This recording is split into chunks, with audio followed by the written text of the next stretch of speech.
Welcome all to the another session of Chandogyopanishad. Om Namo Brahmadibhyo Brahma Vidya Sampradaya Kartrabhyo Vamsha Rishibhyo Mahadbhyo Namo Gurubhyaha Shankaram Shankaracharyam Keshavam Badarayanam Sutravashi Kritau Vande Bhagavanto Punah Punaha Ishvaro Gururatmeti Murtibheda Vivagine Vyomavad Vyapta Dehaya Dakshina Murtaye Namaha ॐ आप्यायन्तु ममाङ्गानि वाक्प्राणचक्षुश्रोत्रम् अथो बलमिन्द्रियाणि च सर्वाणि सर्वं ब्रह्मोपनिषदम् माहं ब्रह्म निराकुर्याम् मा ब्रह्म निराकरोत् अनिराकरणमस्तु निराकरणं मे अस्तु तदात्मनि निरतेय उपनिषत्सु धर्माः ते मयि सन्तु Om Shanti Shanti Shanti. So we entered the sixth chapter with the story of Shvetaketu being asked by his father to go for studies, what is as per the tradition, and that from the age of 12 to 24 he has been in the Gurukula, and when he came back, father observed that he is having a arrogance in his approach and the attitude with which he was behaving, which he felt that is not the right thing for a person who has done the proper study and he has understood the reality of life. A Brahmajnani or one who has known the Brahman, he cannot have at any point of time an arrogance or superior feeling, because he doesn't see difference between himself and others. So the father asked, Shvetaketo yennu soumyedam mahamana anuchamani stabdo syuta tamadeshaha maprekshya yena asrutam shrutam bhavati yena amatam matem bhavati yena avijnadam vijnadamiti. That is the question which he asked, to test this whether his son has learned the required teaching from the Gurukula, or is he not been taught, because of which he thought that he has got every knowledge, the arrogance whether it has come. So when he heard Yena Shrutam Shrutam Bhavati, that have your teachers taught you that knowledge, hearing which what is unheard becomes heard, Amatam Matam Bhavati, what cannot be meditated or imagined or idea with the idea can be understood or can be brought into the realm of the mind. Avijnadam vijnadam bhavati. That cannot be known by with the sense organs and the mind and intellect. That becomes known, vijnadam bhavati. So the son was wonderstruck by the question of the father, and he says, Katamno Bhagava sa adesha bhavati iti. What is that teaching, oh sir? Because those days, unlike in today's system, those days there were reverence to the parents, and they were addressed with the reverence. So Shetaketu says, Venerable sir, what is that instruction which you are asking for, with which the unheard becomes heard, the unthinkable becomes thinkable, and the unknown by knowledge, ordinary knowledge, becomes known.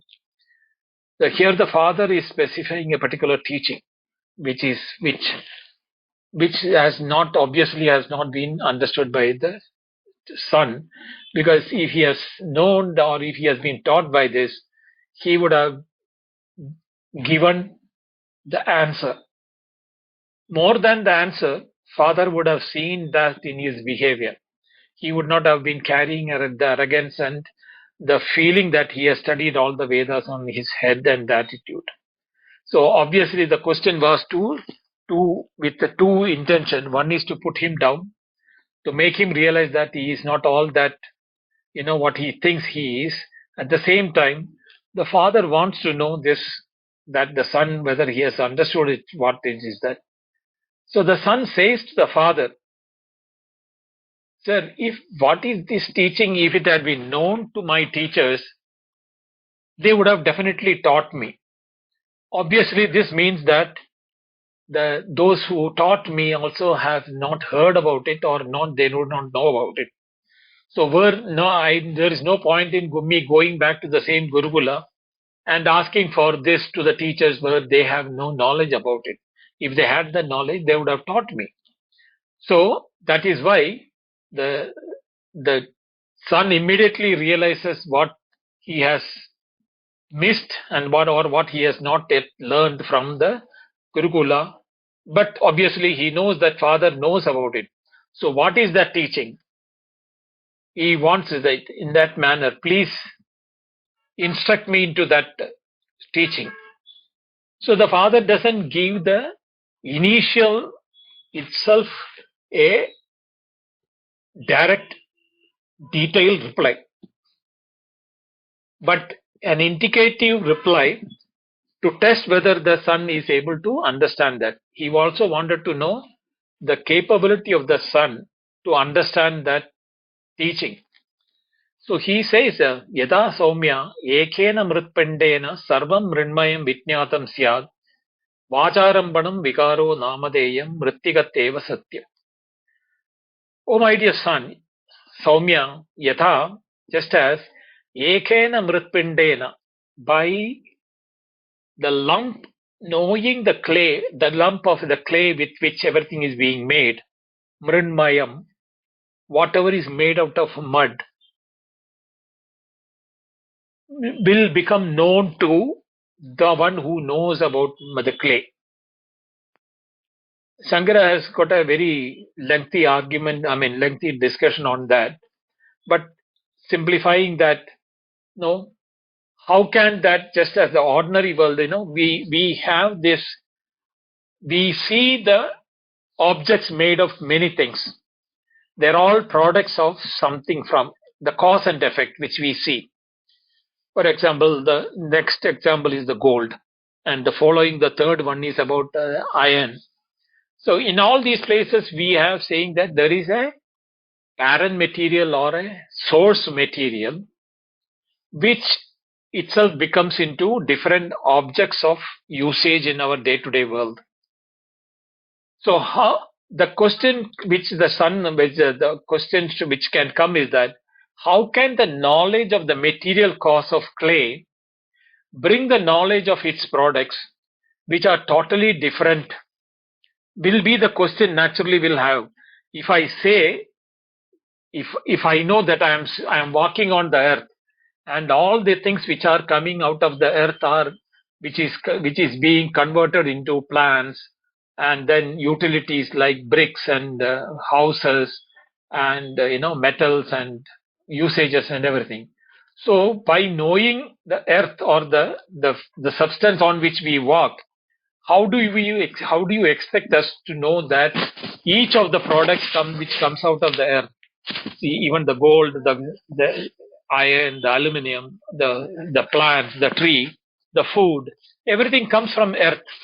So how can we know? If we know earth, everything will be known? That is not really a way in which one can understand. So the answer is that it is not the position which we are talking about, because the statement which intended by that vacharambanam vikaro namadeyam mrittigateva satyam means it is all formation into words and forms of the parent cause or the material cause as different material. So the product, or the effect, or the karya is non-different from the cause or the source from where it has come. The pot or the ornament is non-different from the source material. If you can think of, any object which is created doesn't have any aspect of the parent material or cause material into the effect part is is something which is not really possible in testing, because the cause itself becomes the effect in the form of either physical transformation or in the chemical, physical, or in the other forms of transformation. But in that, there will be the parent material available all the time. As a matter of fact, whatever may be the effect is entirely may be seen as different from its cause, but in essence, it is not different from the cause. Then how are the ideas that this is the cause and effect is there in our world due to that is where that word Vatkarambadam Vikaro Namadheyam. See, the beauty of Sanskrit is Nama means name. Dheya, that the word Dha is there, supported by a efficient a material cause, the name appearing the material cause in a different aspect is only available as long as the name is attributable to that product.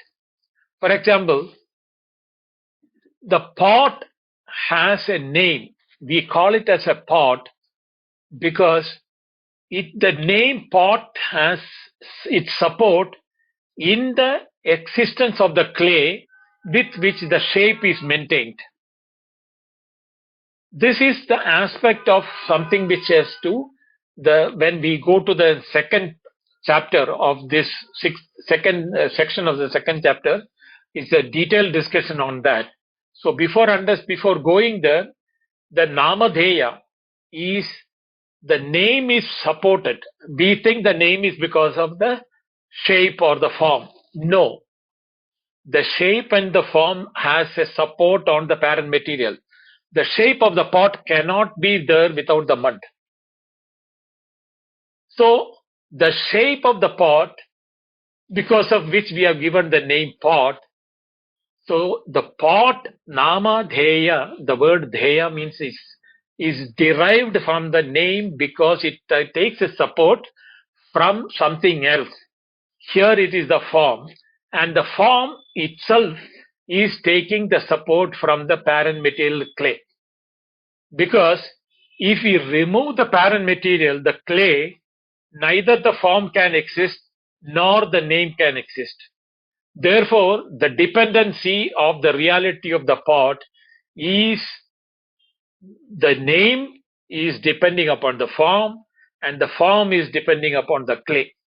Therefore, the dependency on the the parent material or the initial material is mandatory for the effects which we see in this world. Why this is important, this example is important, is that we are going to when we go to the next section, the starting statement itself, Sadeva Saumya Idamagra Asit. In the beginning, everything was in the form of Sat, mean existence. This is how the second pada is going to start in the chapter. So to know that and the details explanation of that, it is mandatory that a practical example is taken up and analyzed threadbare. So the pot shape, depending upon the clay, is the reason why we have a name pot, and the utility is different. The utility is also, we say the pot is the utilized and clay cannot be utilized. That is the way in which we say that. That is why we feel the reality in the world, the transitional world. The transactional world is considered real because there is utility, there is, experience is real. We have the feeling, we have experience things. But to know these things are happening, let us assume the pot again. Can the pot give the experience of a pot for storage or liquid or the grains or etc. without a mud? It is impossible. Without the mud, the pot itself doesn't exist. If the pot doesn't exist, the name doesn't exist. So the utility of the pot with the name of pot and the shape of the pot also is dependent upon the material which is called the clay. This aspect of the clay being the fundamental reality for the existence of the pot to come into a shape of a pot and thereby getting a name for the shape as a pot. Thereafter, the utility which we are seeing is the reality which we are giving to the pot, not because the pot is in itself a reality, it is a dependent reality on the clay. But when we are utilizing the pot, our attention is fully all the time on the shape and the utility aspect of it, whether it is a pot or whether it is something else or made of mud, even if it is a doll or a lamp. So this aspect is the most important thing which one should give important when we come to the next chapter. The same is example in the case of gold. In the next example, yada saumya ekena lohamanina sarvam lohamayam vitnyatam syat vacharambanam vikaro namadeyam lohidam ityeva satyam. Now here again the same way what I explained about the pot, here he is saying that the lump of gold or an ingot of gold converts itself into ornaments in the name of different utility of ornaments and things like that, or it can be a crown, it can be a bangle, it can be a ring, whatever may be that. Same way as we discussed in the case of a lump of clay and the earth pot and the shape and the name and the utility, here also the utility of a ring or a bangle or the beauty of it, the decoration on the body, the beautification of it, all those are real. Experience wise, they are all real. Nobody is denying that. But where does that experience depend upon? The product, which is the effect, like the bangle or the ring. But where does the name bangle and the ring depend upon? It depends upon the shape in which they are being used. It is the same gold. When it is put on the finger, we call it as a ring. When it is put on the hand, we call it as a bangle, etc. So it is the form which gives the name.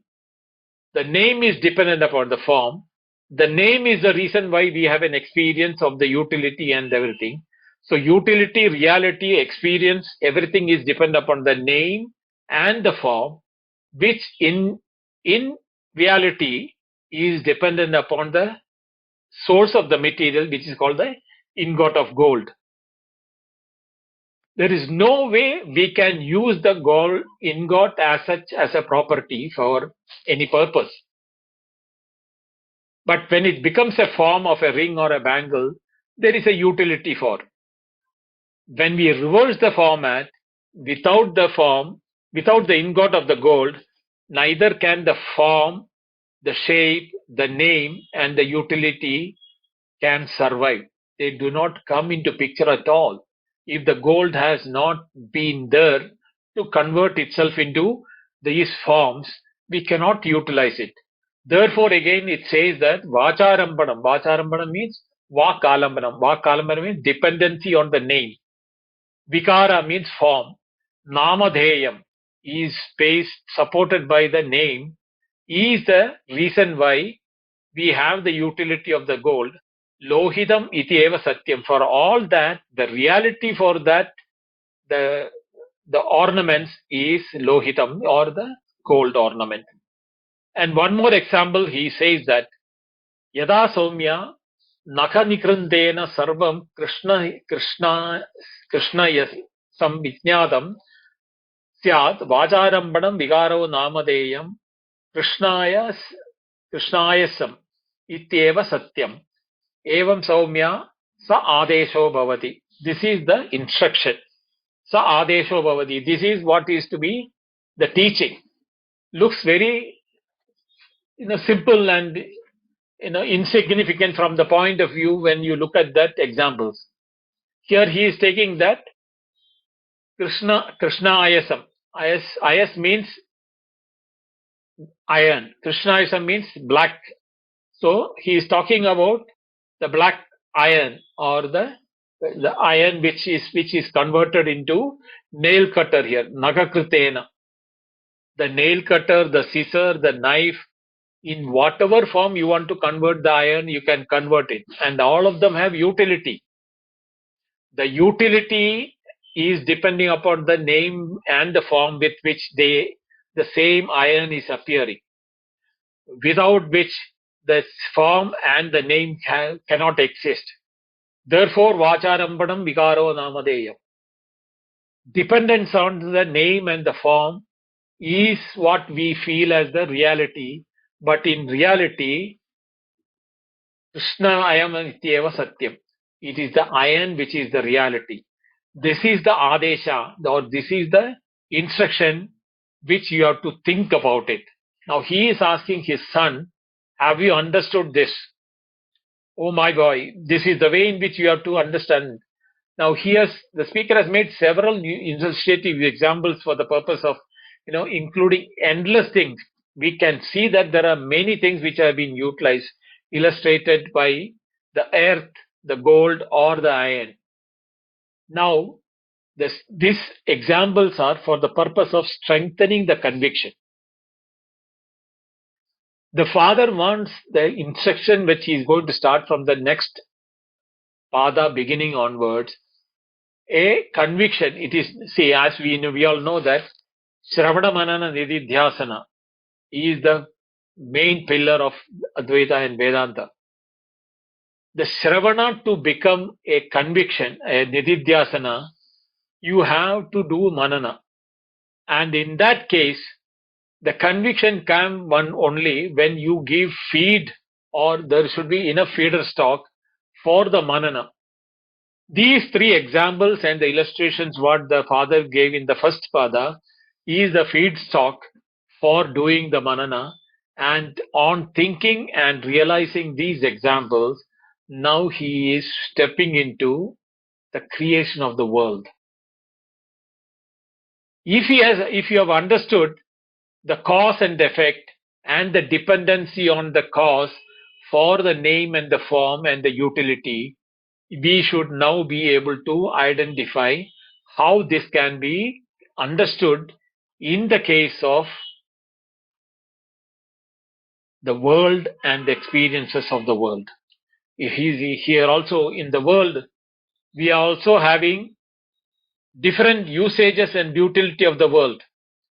So before that, we should do the mananam on these examples. Navai nyunam bhagavantastaha etat eva iti eva vai nunam bhagavata esa etat vedi shuryadhyat etat eva vishayin khatam me na avakshanniti bhagava swa eva me tad draviti iti tada saumya iti hovacha. So that the thing is that surely those revered ones did not know this, the teachers. Navai nunam bhagavanta hasta edat vedat videt viseshu. If my teachers had known this, which I explained in the beginning, if they had known this, katam me na vakshenniti, how can they would not have told me this? Bhagava, oh revered sir, tvameva me tad breviti, you only teach me this. So the son said that if my teachers definitely have not understood, because I never heard this being referred by my teachers in my teaching in the 12 years when I stayed in the Gurukula. So they do not know. Therefore, oh sir, my father, Tvameva, you are the only one who can teach me about. Please instruct me into this. Tad breviti iti. Tada Soumya iti hovacha. Then the father says, so be it, my son. I'll explain to you this. Now the father is going to explain this. Iti Pratamakanda. This is how the first father is getting over. Now he is going to take into the experience of the creation of the world, or how the creation has taken place in the beginning itself.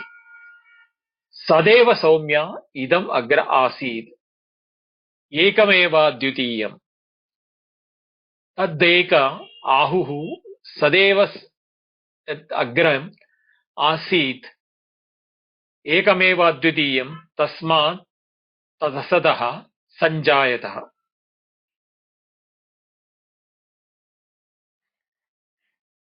So here we should understand that Sat Eva Saumya, Sat Eva, being. Sat means existence or being. So in the English translation, the translator has used the word being, or if you want to, you can use the word existence. Sadeva, that existence or that being alone was in the beginning. Agre, Sadeva Saumya idam agra. Agra means in the beginning. In the beginning, that alone was there, and he confirms it with the added adjective to that, ekameva advitiyam. Ekam eva, that alone, not without a second. So each one of these words are in itself in very pregnant and to be studied in detail. That tadeka ahuhu asadeva idamagra asid. Not, some say in the beginning that it was non-being alone, the one only without a second. From that non-being, the second was born. So the father wants to bring the two aspects to study aspect. One he says, Sadeva Somya idamagra asid. Same father says, some say, Asadeva magra asid iti dvitiyam. They also say it is ekameva dvitiyam, one without a second. There is nothing. So this is to bring that Shunyavadins who are saying that from the nothing is the world is created. So the world being stands for that entity which is mere, subtle, undefinable, all-pervading, taintless, impartial, and consciousness by nature, as understood from the Vedanta text. And the part, then the principle, the adjective, the non-declinable eva ensures that, and that alone was there in the beginning. So what he's saying that it was in the form of existence alone or being alone. And why it is said it is ekameva and advitiyam? Because if we say that that was in the form of consciousness, our mind will immediately take into consideration what was it conscious of, to negate that aspect of consciousness in operation, but consciousness as a being. The existence of consciousness is the form of the Sat. The Sat which is being referred in this Upanishad is the existence of consciousness, and consciousness and existence are not two different things.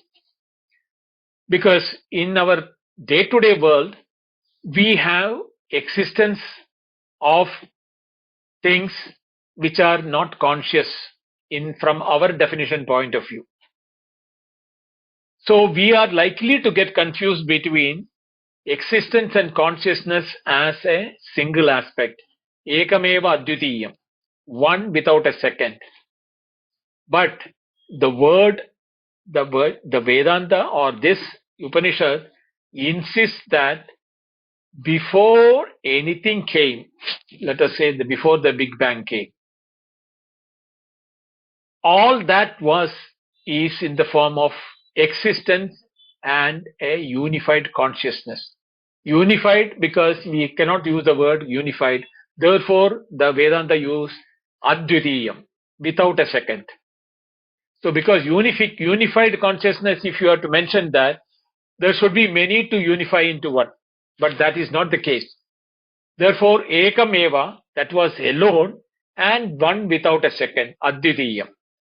So, what is this to be understood from?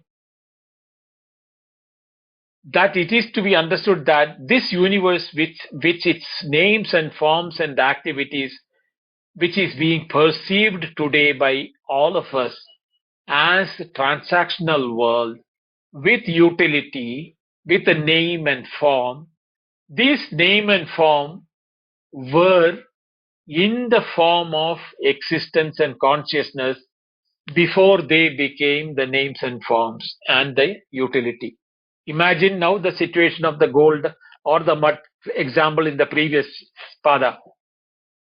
Same way, that consciousness existence, one without a second, itself is the one which is now appearing as multiple. It is that when the mud appeared as the pot, we felt the pot is separate from the mud of the clay, of the lump of the clay. Did in reality the pot become different from the clay? Never at a point of time it cannot be away from the mud. Same way, this universe with its names and forms which we are experiencing today is from that one existence and consciousness, and the proof of that is that we can see that the existence and the consciousness in every product. The reason is that if we remove the mud from the clay or the pot from the clay, clay from the pot cannot be visualized or even imagined. A pot without a clay, you call it as a utility apparatus. It is unimaginable. Same is the case with every object in the world which we are experiencing. If we remove the existence aspect of it, I'll come to the consciousness aspect differently, separately. If we remove the existence as a Sadrupa, Sadeva Saumya, that Sat aspect, if we remove it, can you ever imagine anything which is there but without existence? You cannot. You have to name it. It should have a form and name and utility, but it should not be an existing thing, a non-existent thing. Therefore, it is very similar logic which is being told by the Upanishad, that we have, when we say this, whether it has got a name or not, it is different. The moment we use a common name like this, we have to tell this to only a thing which is existent. It can be an idea, it can be an imagination, it can be any form of experience in consciousness. And in that, the moment we say this, the existence is preconditioned in it. And if it is not existent, we cannot use the word this. And the word this, Tattvamasi, when we come to that time you will understand that. The word this is the fundamental reality which we use in every object of our experience in our day-to-day life. Which we may use it by different names like the sun, the moon, the cosmos, the pan, the tree, the river, the mountain, my friend, my wife, my house, myself, my body. Anything you say that. It all falls into the category called this.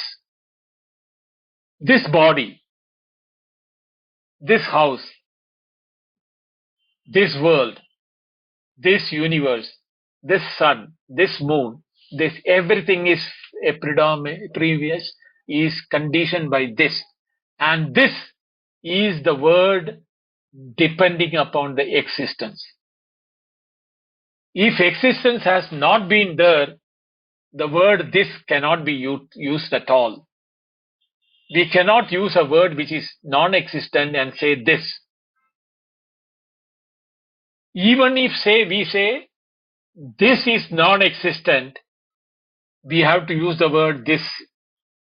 So if you say that all this came from non-existent, asadeva saumya idamagra asit, is what the Bauddhas or the nihilists, Mahavaishikas, they say that is from where it can.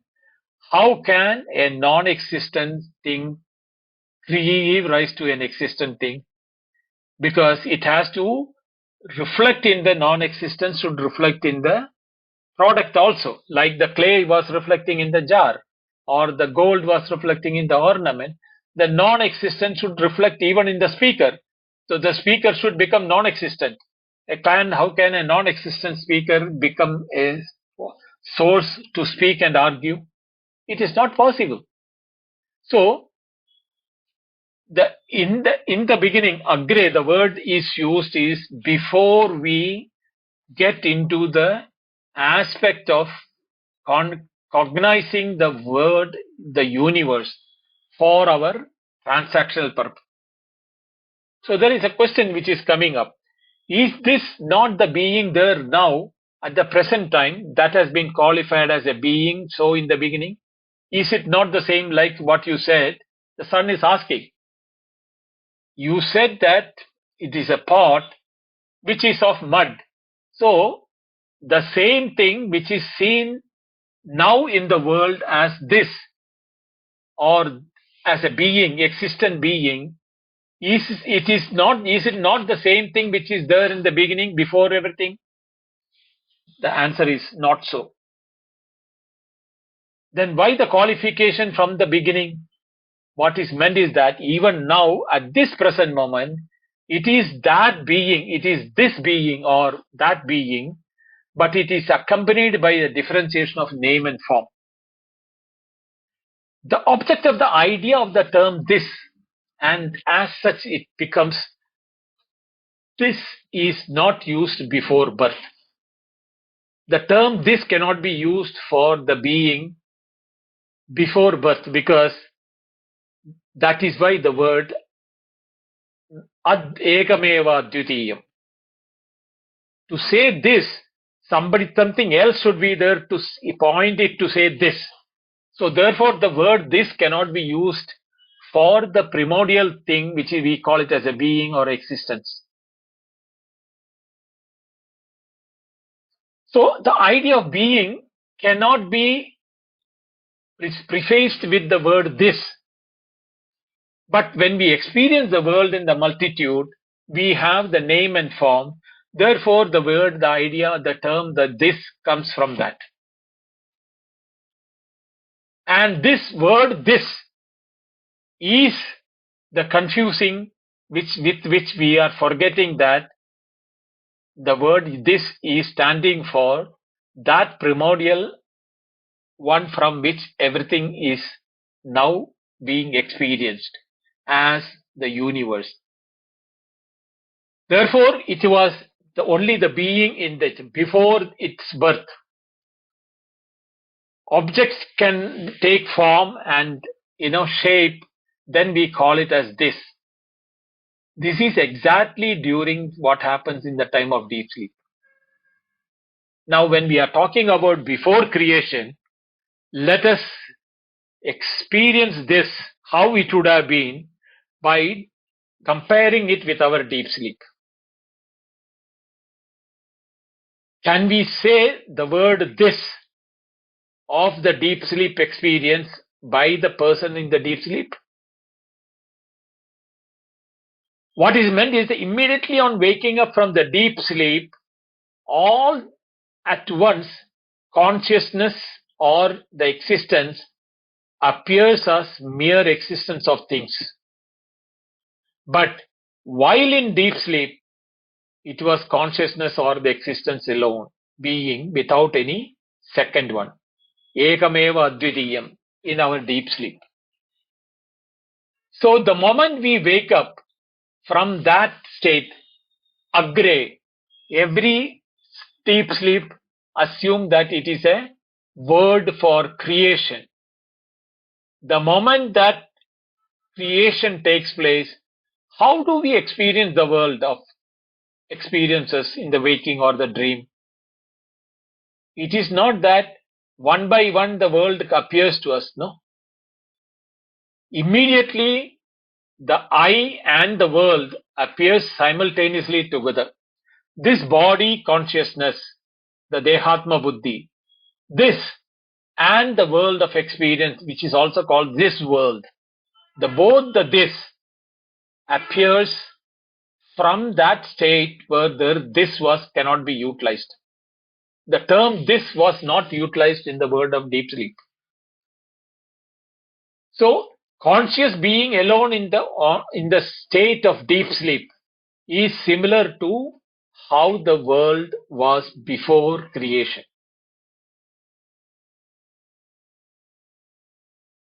When we experience this world with multitude of products, we have these terms of the different objects in the world with the name of different names and forms, but we forget about from where did they all appear. It all of them appeared from the same one without a second, which was in our deep sleep.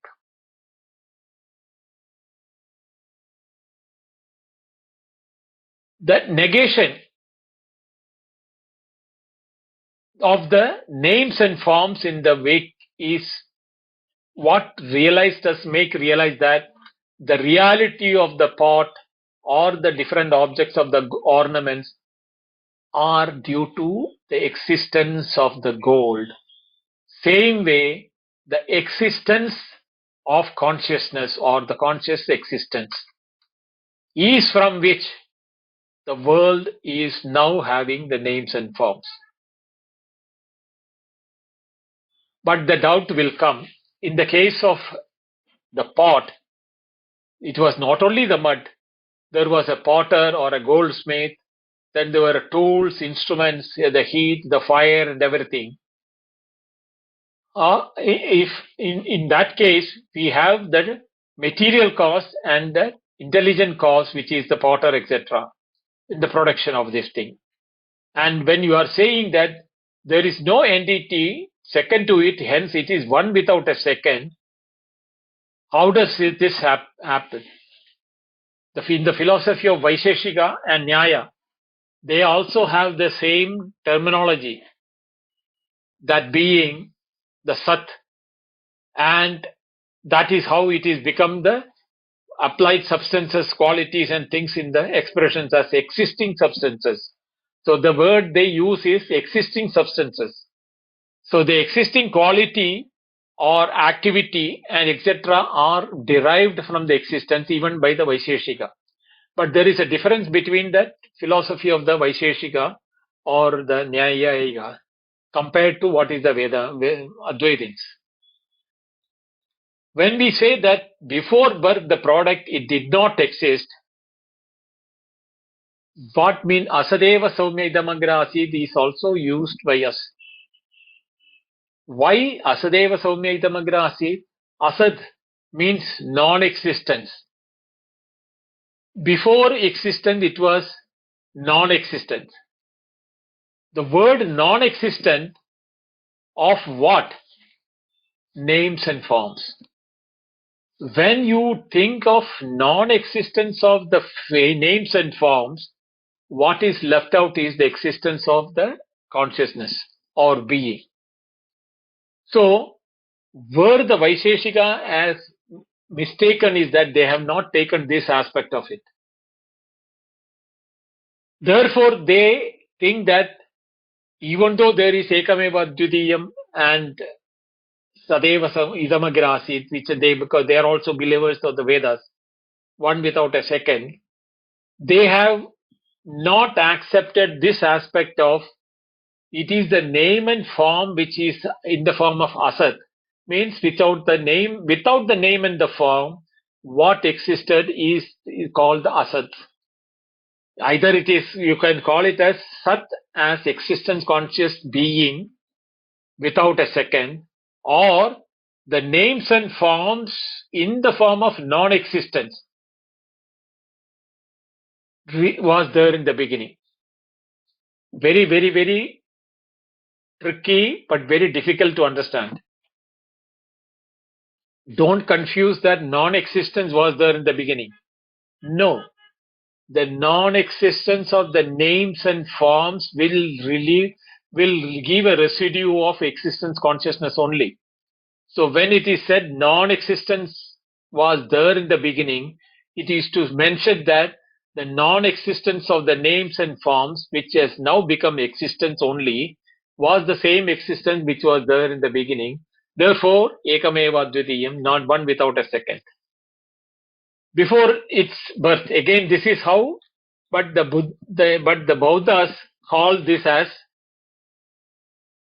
shunya, that it is shunyatvam in the form of it was there in the beginning. The shunya is the one which has become, from shunyata came the existence. Because in the deep sleep, we do not experience anything. What is experienced is shunyata. That, to explain that, the shunyata of what, or the absence of what? Absence of the names and forms. That is what is the shunyata. If you are taking, then fine. But shunyata by itself cannot be a quality of the condition prior to existence, because from nothing, non-existence, something which is existent cannot come. If you remember the 16th verse of the Bhagavad Gita, Nasado vidyate bhavo na bhavo vidyate sada. There say the Sat, only from the Sat can come. From Asat, if at all something can come, it has to have the Asat form. Therefore, the non-being is a reality. If you take that non-being of names and forms, then we have no problem. That is what the way in which one has to understand. That opinion is right for those who posit that negation of things in the form of names and forms is the non-existent what they are talking about. Then it can be accepted, but not otherwise. Here, there is this first thing. If I had read the original Sanskrit, I think it would have been much more elaborative and understand, getting into the details. But since I am going directly into the translation and explaining it, I myself is using terms which make sense to us in explanation. But I'm omitting some of the technicalities which is used for explaining the Vaisheshika, Nayayika and Bauddha terminologies which will be understood only people who have studied the Vaisheshika, Nyaya and Bauddha philosophies. So I'm not getting into those aspects to explain, so that, if I had read the Sanskrit, I would have to explain that. But here I am using only what makes us simple and easy to understand. So the objection is, what is denoted by the word form of things? How can there be any meaning of words for a sentence in the case of an assertion of non-being, one without a second?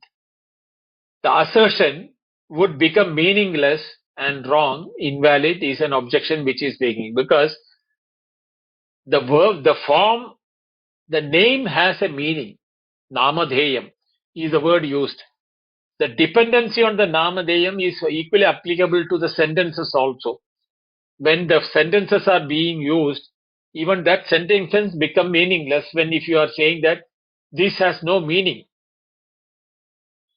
So the answer is that this doesn't vitiate our position, because what sentences asserts is the cessation, negation of the apprehension of being separate in the form of the world in the name and form. And when the one without a second that is used, the being has not become second one, different from itself, even when the world is being experienced. And it doesn't become a non-being. Because non-being or that which can get destroyed, or this thing, even when the names and forms are being destroyed or diminished, the existence aspect of that object cannot be negated. You may negate the name, you may negate the form, but suppose this is especially in the case of Nayayika, they accept a term called abhava, means absence, as a padartha. When you say that you don't experience a pot, we say that the pot is not there, that is all. No, but as per the Nayayika, the logicians or the Vaisheshika, no, you are experiencing the absence of the pot, because absence is a positive aspect of the pot which had a reality of its own, and that existence is transferred, because of which we feel the absence of the pot. So the absence is a real experience. Is the stand with this why Nayayika take that positive entity is mandatory for the absence to be felt. To make this understand that the word non is used in the page, there is a non-existence of pot, is the reason why you are calling it as an absence is reality. The existence of the absence also is because the pot had an existence, and that non-existence is the absence which you are calling, not that there is a separate entity called the absence of the pot. Therefore, whichever way we take or conclude that, it is coming down to only one thing, that there is only that being Sat, or the conscious existence, which is that one without a second. Now there are some insignificant questions which are coming in the Bhashya, saying that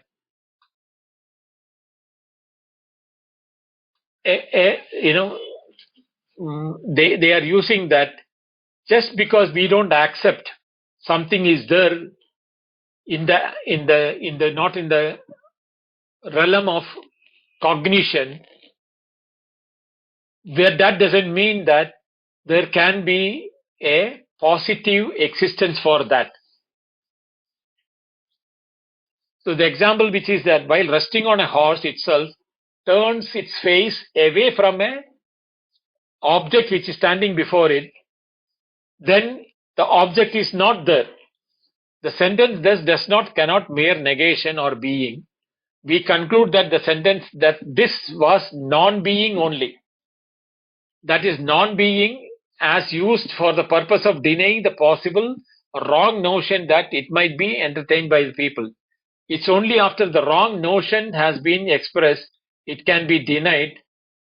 That is, it was non-being can be expressed only when you have a being. So, if you had used that, because it was not cognized, such an object is non-being, you even for using that non-being thing, you need to assume something which is positive. The non-being or the asat, or the negative way in which cannot be said, that cannot be considered of a thing which is born out of non-being or non-existence. Because they were trying to explain that when we are saying that it is not there, or there is nothing like that, when an explanation is being given, they want to presume that that thing was born from the non-existence. So, but Shankara says that expression is only to confuse the way of a being thing which is there in the existence. The non-cognition of that doesn't make it as a non-being, but only thing is that it is not being cognized, or it is not being thought. So the word jayata without a word ajayata is used by the Veda in this particular sutra, mantra, is only from the Vedic point of view, because it is the word itself has got is is born from that existence only, and non-existent nothing can take place or nothing can be born. This is how that first mantra is starting. Then the second mantra it starts Kutastu kala saumyam syaditi hovacha katamastad sajjayate iti satveva saumya idamagra asit ekameva dvitiyam. But how indeed could this be, my dear, how could the being be born from non-being? No, that is the question of the son. No, my dear, it was the being alone that existed in the being, the one without a second. This detailed explanation will be taken up in the next class, because each mantra by itself has got lengthy discussion by Shankara's commentary. Understanding this is very much important for understanding Tattvamasi. Otherwise, we will never grasp the meaning of Tattvamasi, which is being the theme of this sixth chapter, without knowing what is Sat, why it is Asat, is not what is Asat, is what is being told by usage. It also has the word Sat in it, and it has to be everything to be understood as Sadeva Saumya Idamagramasit Ekameva Advitiyam. Ekameva Advitiyam, one without a second, was the real fundamental thing from which the whole world of experiences appears or have taken the shape of names and forms, which we are giving the reality. Our reality of the bangle and gold and the pot is exactly the same to the reality which we are giving to the world of objects in our day-to-day transactional world. The dependency for that is the same Sat, which was Ekameva Advitiyam before it took in the shape of names and forms. We'll continue this in the Friday class. Om Purnamada Purnamidam Purnat Purnamudachyate Purnasya Purnamadaya Purnameva Vasishyate. Om Shanti Shanti Shanti. Harihi Om. Shri Gurubhyo Namaha. Harihi Om. Thank you. Dhanyavada.